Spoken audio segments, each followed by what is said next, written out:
きしめた心のコスモ熱く燃やせ奇跡を起こせ。 L'âge d'or du jump, c'est la nostalgie. Cette phrase revient souvent par les générations n'ayant pas connu les premières heures d'exploitation d'une licence. Et cette cartouche, c'est la nostalgie qu'on vous brandit comme une carte Joker ou un contre Kems ou un contre Uno.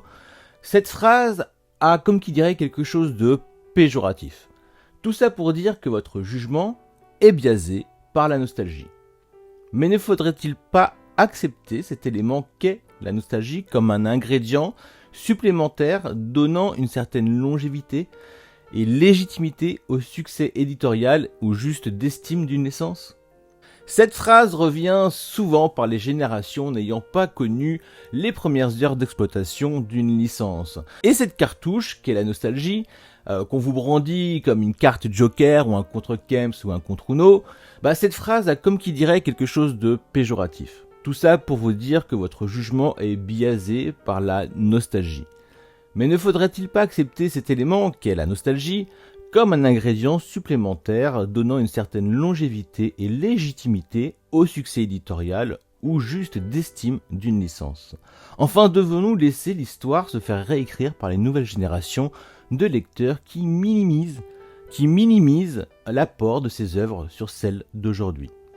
S'il y a bien un élément qui revient sur une licence dite nostalgique, c'est à propos d'un scénario écrit au jour le jour, d'une narration surannée et répétitive, qui a tout d'un nanar des années 80-90, dans une écriture de personnages sans profondeur, trop superficielle, voire caricaturale, pire d'une licence qui vieillit encore plus mal car les personnages ne correspondent plus aux normes de la présente époque, surtout lorsqu'il s'agit de personnages pervers qui volent des culottes, ou qui saignent du nez à la vue d'une fille en combinaison de gym.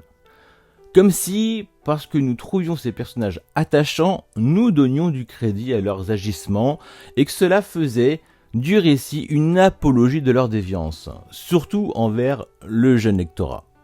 Alors que ce sont le plus souvent des ressorts comiques, mais aussi une manière de brider la véritable personnalité et la véritable force de ces personnages. Puis cela nous renseigne aussi sur les mœurs de l'époque en les dénonçant indirectement. Il ne sert à rien de les nier, ces comportements existent ou existaient dans la réalité, bien que j'ai un doute sur la capacité d'un Mokori de percer un mur.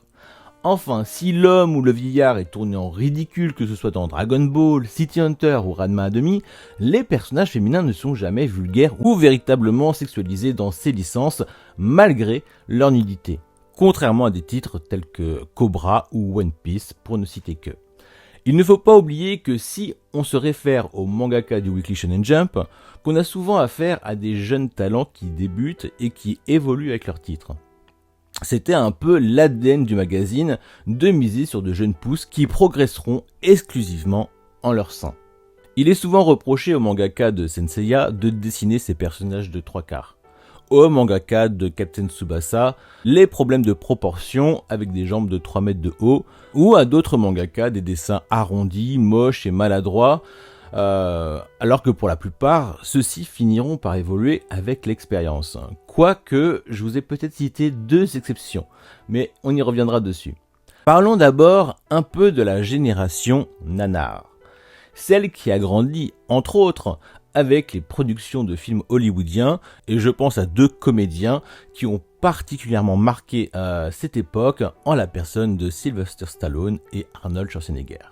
Les films autour de la mafia italienne pourraient être qualifiés aujourd'hui de ringards et de caricatural, tels que Le Parrain, Scarface ou Les Affranchis, qui auront fait découvrir des réalisateurs et des comédiens incontournables durant des décennies. Mais peut-être que le rythme de ces films ou que le jeu des acteurs ne correspondent plus aux attentes d'un nouveau public, qui lui aura baigné dans des productions qui seront largement inspirées de ces monuments. Les westerns spaghetti de Sergio Leone ont d'abord été vus comme des nanars, puis comme des productions à part en comparaison avec ce qui se faisait aux States et John Wayne, avec leur propre identité, avec Clint Eastwood, Bud Spencer et Terence Hill, qui, me semble-t-il, à l'international ont été les fers de lance de cette tendance, chacun dans leur style. Pointer du doigt ces productions et réduire les personnes qui aiment ces œuvres à des nostalgiques, ou juste à des bandes originales de Ennio Morricone, cela me semble réducteur. On ne peut pas non plus nier l'impact de la nostalgie, capable d'embellir bien des projets. La licence Star Wars en est le parfait exemple, œuvre culte pour certains, licence surcotée pour d'autres, traversant les âges ou ayant mal vieilli, faisant partie de la pop culture ou juste d'un business plan, tout s'entend et il est compréhensible que des reliques du passé puissent laisser indifférent une partie du public comme cela était déjà le cas dans le passé. Mais cela fait-il de ces œuvres imparfaites ou de ces produits à succès commercial d'un autre temps des créations avec un intérêt pour nostalgique? Les animés génération 90. L'animé a donné une carrière au manga en France. S'il y a bien une phrase qui me hérisse le poil, c'est lorsque j'entends ou que je lis cette phrase que l'animé a donné une carrière au manga en parlant précisément d'une licence, mais en toute ignorance. Puisqu'il faudrait déjà avoir lu le manga. On parle bien de deux produits différents. Après, il faut reconnaître qu'il y a des exceptions. Mais on va y revenir. Ce qui est sûr, c'est qu'en France, la génération 80-90 a découvert l'univers du manga d'abord via l'animé. Il ne fait aucun doute que les OST et les effets pyrotechniques et que l'animation de certaines actions ou de combats apportent quelque chose de plus, surtout lorsque ces feuilletons sont bien produits et réalisés. Dans les années 2000, on a eu le droit à la VOSTFR, voilà, et aux openings originaux, ce qui était aussi une sérieuse plus-value aux animés, surtout qu'on découvrait des licences avant même qu'elles soient éditées en France par des maisons d'édition, ce qui est d'ailleurs toujours le cas pour les aficionados du streaming. Seulement, à cette époque, on ne peut plus nier l'existence du manga, de la forme originelle de la licence, de qui est l'auteur de la dite série, de ce que apporte sa touche, son dessin, sa mise en scène, des cases et des planches, de son rythme, enfin tout ce qui a fait tout le charme du manga, mais que nous découvrirons seulement une petite dizaine d'années plus tard. 7 ans à tout casser pour les lecteurs de la première heure. Depuis, en ce qui concerne les animés, j'y vois un complément au manga et surtout pas l'inverse, sauf exception, on parlera de Cowboy Bebop. Lorsque l'animé semble surpasser le manga, on peut faire notion de Saint Seiya, Demon Slayer, l'attaque des titans, Mob Psycho 100, il faut reconnaître qu'il y a une certaine valeur ajoutée. Vous connaissez, j'ai déjà cité tout ce qui fait le charme des animés, et parfois il y a un vrai glow-up en ce qui concerne le dessin et la direction artistique, du moins à première vue. Car on ne me retirera pas l'idée que dans tous les cas, ils ont aussi leur charme en manga, et que si ça glow up, c'est toujours en se basant sur le travail fourni en amont par le mangaka. Bien sûr, là je parle pas de Cowboy Bebop ou Samurai Champloo, par contre il va bien falloir parler du cas de Masami Kuramada, avec entre autres Saint Seiya. L'âge d'or du Jump, c'est un peu la transition des productions des années 70 à 80 pour se poursuivre dans les années 90. Une licence phare du Jump se finit Otoko Ippiki Gaki Deishu, la référence ultime du manga de baseball. Pour vous situer, l'école impudique en 79, qui choquera les parents, Maginzer Z en 72, l'ancêtre de Goldorak, Gen d'Hiroshima en 1973, où l'on suit des enfants livrés à la guerre, après la bombe d'Hiroshima, Cobra en 1978, pas si populaire pour le grand public, sont le genre de titres qui étaient publiés dans les années 70 au sein du magazine. Il faudra attendre le succès de Ring Nikakero en 77 de Masami Kuramada pour que le Jump commence sa nouvelle transition avec des titres qui mêlent habilement amusement et confrontation tels que Kinnikuman en 79, Dr Slump en 80 et Captain Tsubasa en 81, qui deviendront le noyau du succès du Jump. De plus, ils seront très vite adaptés en animé. Il faut reconnaître que pour un adulte, lire un manga qui base son succès qu'autour des tournois avec toujours les mêmes ficelles peut paraître assez rébarbatif, voire pénible à la longue. Ce qu'il ne faut pas oublier, c'est que le héros qui ne perd jamais, ça plaît aux enfants. Et ce à toutes les époques. Il ne faut pas oublier à qui sont d'abord destinés ces magazines de prépublication de shonen. Puis, que les ennemis d'hier deviennent les alliés d'aujourd'hui, ça c'est un classique et ça se vérifie aussi dans la vraie vie. Parfois, il n'y a rien de mieux qu'une petite baston pour devenir de véritables amis. Tout comme dans certains récits, anciens et nouveaux compagnons se regroupent autour du héros, ce qui au final s'apparente à l'art de la guerre où assimiler les peuples ennemis peut permettre de mettre fin au conflit. Pour le coup, j'avoue que mon envie de découvrir une édition française de Kinnikuman est principalement motivée par la nostalgie de vieux souvenirs de jeunesse de sa version animée. Mais il y a un autre élément, et pas des moindres, qu'il faut aussi prendre en compte, c'est la curiosité. Ma curiosité de découvrir ce titre qui a eu un rôle déterminant dans le Weekly Shonen Jump est tout aussi important que son apport nostalgique. Aujourd'hui encore, que dis-je aujourd'hui, beaucoup parlent de Dragon Ball en disant Dragon Ball Z. Pourtant, ils savent qu'il y a une partie où Goku est enfant. Mais la plupart n'ont pas lu le manga et se sont contentés de visionner l'animé. D'ailleurs pour eux, c'est Akira Toriyama qui fait l'animé, puisque lorsqu'il parle animé, il parle manga. Ce qu'ils savent moins, c'est qu'avant Dragon Ball, il y avait Dr. Slump comme étant le premier succès commercial du mangaka, qui sera d'ailleurs le premier à être un succès multimédia, succès immédiat des deux médiums que sont le manga et l'animé. Les premiers chapitres paraissent en 1980, l'adaptation télé est si rapide qu'elle sera diffusée en 81, et le succès sera dit explosif, car il ratissera plus large que la simple cible éditoriale du Weekly Shonen Jump. Il sera reconnu que le succès de sa prépublication en magazine sera de fait que la licence plaira aux filles, puis qu'elle plaira aux familles grâce à sa diffusion à la télé et principalement aux mères de famille, car ne l'oublions pas, ce sont elles qui choisissent le programme à regarder des plus jeunes. Pour ma part, j'en conclus que l'humour pipi-caca plaît bel et bien aux femmes. Lorsque j'entends les nouvelles générations qui ont connu Olive et Tom dans l'émission Midi les Zouzous, elles semblent bloquées sur le fait que les terrains mesurent 3 km de long. Ça veut rationaliser ce qui se rapproche le plus à une convention théâtrale. Alors que lorsque les joueurs courent, cela permet d'y apporter des éléments dramatiques, tout comme lorsqu'ils sautent dans les airs afin d'utiliser des techniques spécifiques, cela est parfaitement irréaliste ou invraisemblable. Pourtant, cela nous sert à transmettre, à nous communiquer toute une esthétique dans les scènes d'action. Le public, à défaut de trouver cela tout à fait normal, trouvera cela extraordinaire. Lors de sa parution dans le Weekly Shonen Jump, Captain Tsubasa montrera dès les premiers chapitres que ce manga ne se contentera pas de matchs avec une dimension d'enfant. Les exploits sont déjà remarquables. Un petit garçon capable de tirer dans un ballon envoyé depuis une colline jusqu'au jardin de Wakabayashi pour le provoquer en duel. Puis les frappes mêlant précision et puissance de Tsubasa sur Wakabayashi lors du passage d'un bus. Enfin, rien que les exploits du gardien face à des tirs de différents sportifs utilisant des balles allant de la balle de tennis ou à la balle de rugby. Très vite, nous comprenons que nous avons affaire à des techniques surhumaines, que l'on assiste à des confrontations où les joueurs mettent leur intégrité physique en jeu en s'exposant à de sérieuses blessures.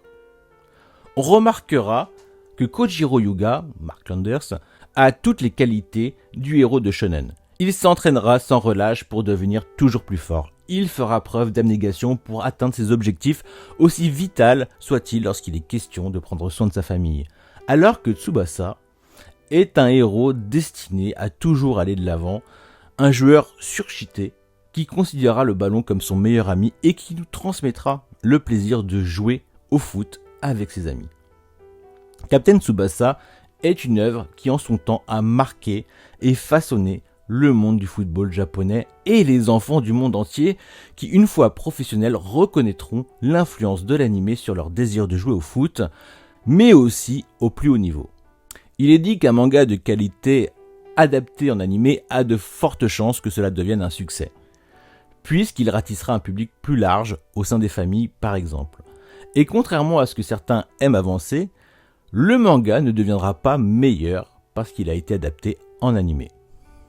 Avec du recul, on voit bien que le manga Rin Kakero est un pont entre deux générations de production pour le magazine. On y retrouvera par la suite d'autres licences telles que Kasai en 81, Stop Ibarukun en 81, Fuma no Kojiro en 82, High School Kinengumi en 82 et Wingman en 83. Puis, la révolution virile arrive en 1984 avec Okuto no Ken. Voilà, tout comme ce fut le cas pour la série Otoko Ippiki Gaki Deshu à son époque.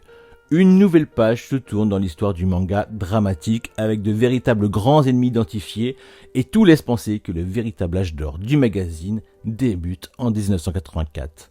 Mais c'est aussi une route semée d'embûches pour ce qui se veut être l'âge de la conquête victorieuse. Pour contrer le Shonen Sunday qui rencontre un véritable succès grâce à deux mangaka qui se révèlent être des phénomènes de la comédie romantique en la personne de Rumiko Takahashi et Mitsuru Adachi. Ce pourquoi le Jump lance sa propre comédie romantique avec la parution de la licence Kimagure Orange Road en 1984.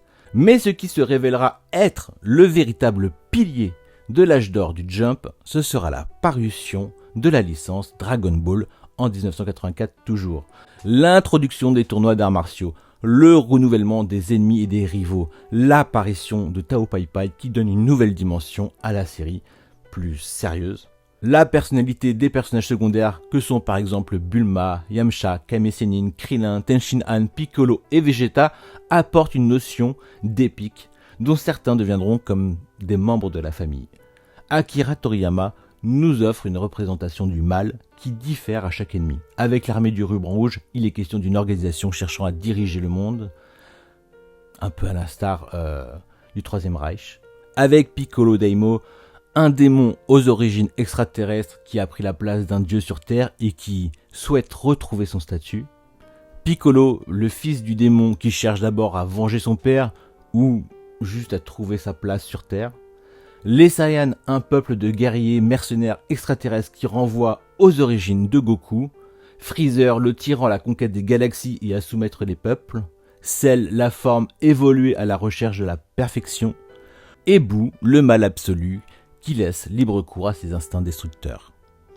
Lorsqu'on aime prendre le temps d'analyser une œuvre comme Dragon Ball, il y aura toujours des personnes qui se voudront très terre à terre, pour te dire que ce n'est que du manga, que l'on donne beaucoup trop de crédit à un mec à qui on a forcé de continuer la série malgré lui, ou de rappeler que les meilleures idées viendraient de son tanto Kazuhiko Torishima.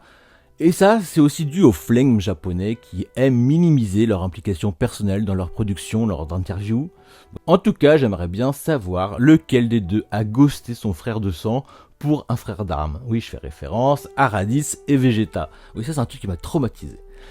Et pourtant, que ce soit pour Dr. Slump, qui implicitement révèle à travers son personnage principal le désir de l'auteur de créer une famille à travers le personnage de Harale, ou que ce soit pour Dragon Ball, car tout semble indiquer que derrière l'aventure et les grosses bastons, le sujet de fond reste la famille. Il va même jusqu'à marier son jeune héros Candide au cœur pur et lui faire fonder une famille. Goku a souvent été critiqué à tort comme étant un mauvais père, un raccourci des animés only assez maladroit, alors que si on lit bien le manga, il est nettement au-dessus de la norme, même s'il a souvent été, malgré lui, absent pour ses enfants. Mais déjà pour se rendre compte de ça, il faut arrêter de fantasmer sur le rôle des parents, et se confronter un peu à la dure réalité de la vie. Bref, tout ça pour vous dire que les œuvres de Akira Toriyama sont bien plus personnelles que ce qu'elles laissent paraître derrière leur image de manga pipi caca ou de manga à base de Kamehameha. On parle souvent de génie lorsqu'il est question de l'imagination d'un mangaka ayant la faculté de nous divertir. En son temps, et comme de nombreux mangaka, Akira Toriyama était fortement inspiré par des personnages tels que Superman et Astro Boy, ainsi que du Roi Singe, tout droit sorti des contes chinois, le voyage en Occident qui aura clairement servi de trame au premier chapitre de Dragon Ball. Il aura aussi été inspiré par de nombreux films américains tels que Terminator et Star Wars, ainsi que par les films hongkongais et en particulier par des productions de Jackie Chan telles que Drunken Master, voire de Bruce Lee dans Le Jeu de la Mort lorsque ce dernier doit enchaîner les combats dans une tour. Il est également inspiré par tout ce qui est monstre, en allant du loup-garou au vampire, en passant par Frankenstein ou autres démons des enfers. Avec Akira Toriyama, il n'est pas question de folklore japonais avec ses yokai, mais du bestiaire occidental. Il est même question de magie et de sorcières. Par contre, le monde des morts, lui, se base sur le folklore japonais en mettant en scène Emma et la vie dans l'au-delà. Sans oublier l'influence des sentai japonais tels que Bioman ou des tokusatsu tels que Ultraman. Et tout cela sont des références de pop culture comme l'est aujourd'hui Dragon Ball. En 1984, le tirage du Weekly Shonen Jump est à 4 millions d'exemplaires. En 1985, le tirage sera à 5 millions. Il aura gagné 1 million d'exemplaires en une année. C'est durant cette période de croissance que paraîtra la nouvelle série de Tsukasa Ojo, à qui l'on devait déjà le succès commercial de Katsai. Une licence d'exception au sein du Jump du nom de City Hunter. Et ce sur plusieurs aspects, où il abusera d'un humour grivois autour du personnage de Ryo Saiba, tout en mettant en scène ses érections à répétition, son mokori. L'auteur nous dépeindra un homme pervers, soit en harcelant les femmes dans la rue, soit en cherchant à voler leurs sous-vêtements, soit en leur rendant des visites nocturnes.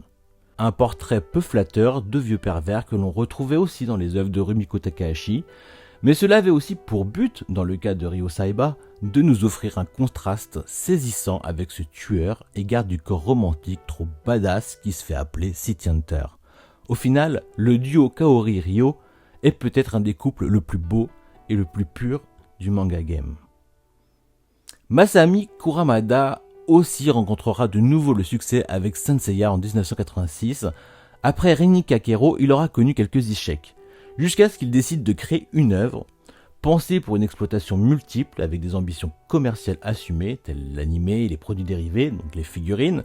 Ça peut paraître facile comme ça, mais il ne doit pas être le seul à avoir essayé, mais lui a réussi. En 1986, le tirage du Weekly Shonen Jump est à 6 millions d'exemplaires.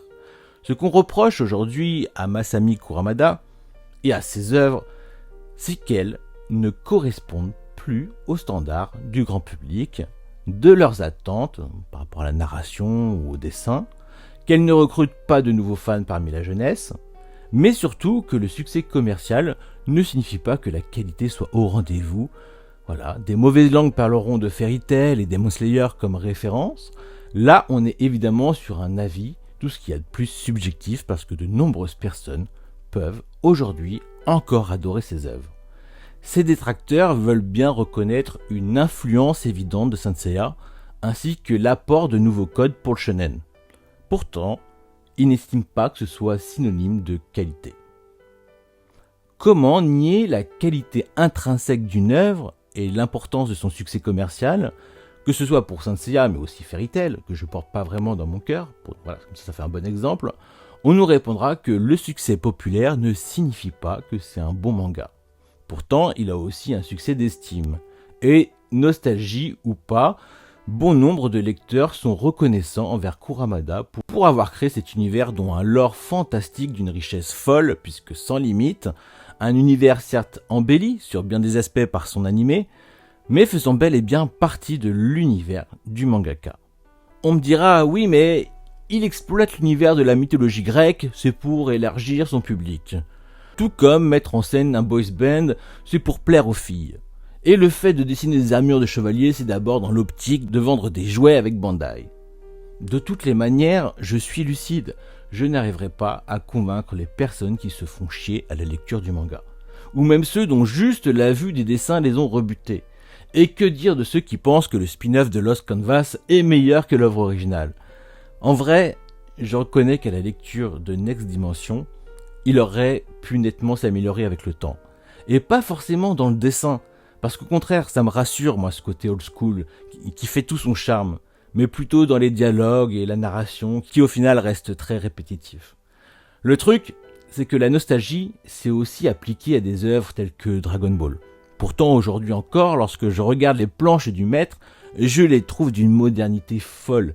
Pire, cela est sûrement dû à la nostalgie, mais il y a des illustrations qui sont juste légendaires. Sentiment que beaucoup de lecteurs et de lectrices de Naruto doivent aussi ressentir. Après, en ce qui concerne Saint Seiya, on parle de quelle nostalgie?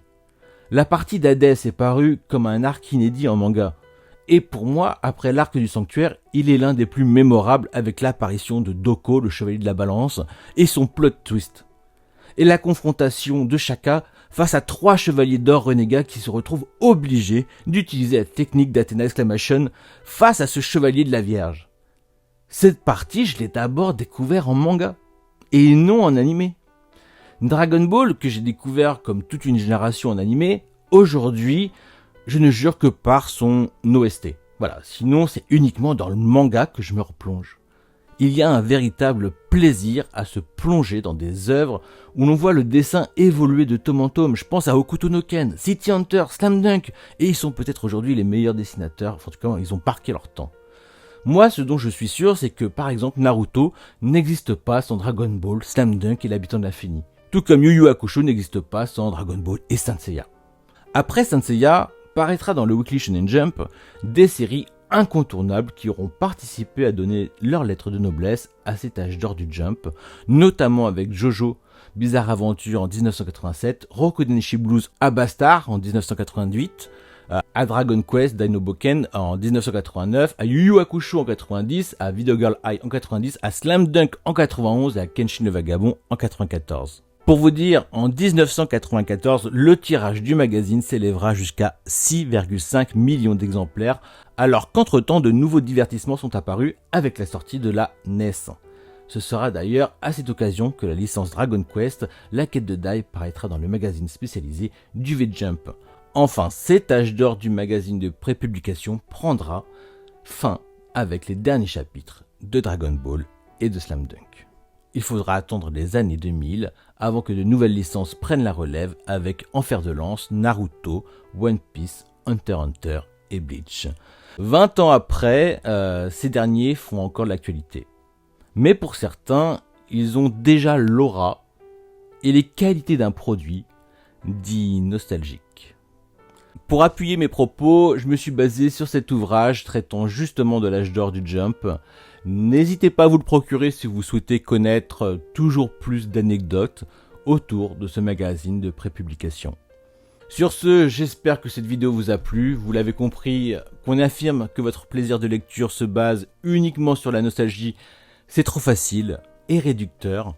Historiquement, c'est bien plus complexe, déjà d'un point de vue culturel, puis d'un point de vue plus personnel, car on ne peut pas nier l'impact que peut avoir cet élément nostalgique sur notre affect, et que ce soit envers et contre tous. C'est ainsi que je relativise face aux adorateurs de Fairy Tail ou d'Izuma Eleven, qui historiquement sont des institutions aussi bien au Japon qu'en France. D'ailleurs, Fairy Tail était un manga supérieur en termes de vente qu'un Bleach, lorsqu'ils étaient en compétition au Japon, et pourtant j'estime que Fairy Tail n'arrive pas à la cheville de Bleach, du moins jusqu'à l'arc Quincy. De toute façon, j'ai fini par drop les deux, alors pas de jaloux. Bien évidemment, cette vidéo s'inspire de mon amour pour la licence Saint Seiya, que j'ai d'abord connue en animé, avant de le lire en manga.